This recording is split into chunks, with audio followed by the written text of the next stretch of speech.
మన తాతలందరూ వేసిన మొక్కలు రోడ్లు వెడల్పు చేయడం వల్ల చాలా వరకు తీసేశారండి. తాతలు వేసిన చెట్లని మనం రోడ్ల మీద వెళ్ళి ఎంజాయ్ చేస్తున్నాం. ఇప్పుడు ఈ అభివృద్ధి పేరుతో రోడ్లు వెడల్పు చేయడం వల్ల మొక్కలన్నీ తీసేశారు. కాబట్టి ప్రతి ఊర్లోనూ కూడా ఇలా ఆలోచించి కొంతమంది అయినా మొక్కలు వేసి పోషించండి. మొక్కలు వేయడంతో అయిపోదండి, వాటిని పెంచి పోషించాలి. 1 ఇయర్ ఒక వేసవకాలం వాటిని బాగా చూసుకుంటే తర్వాత వర్షాలు పడిన తర్వాత వాటికి అవి జీవం పోసుకుంటాయి.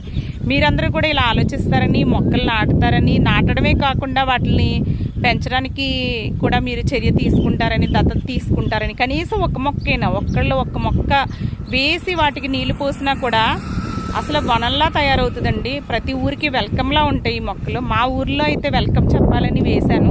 31 వేస్తే 14 మిగిలినాయండి. వాటినైనా నేను పెంచాలనుకుంటున్నాను. అవి పెద్ద వృక్షాలు అయిన తర్వాత మీకు తప్పనిసరిగా చూపిస్తానండి. ఉంటానండి. ప్రతి ఒక్కళ్ళు కూడా ఇలా ఆలోచించండి. Save environment, save future.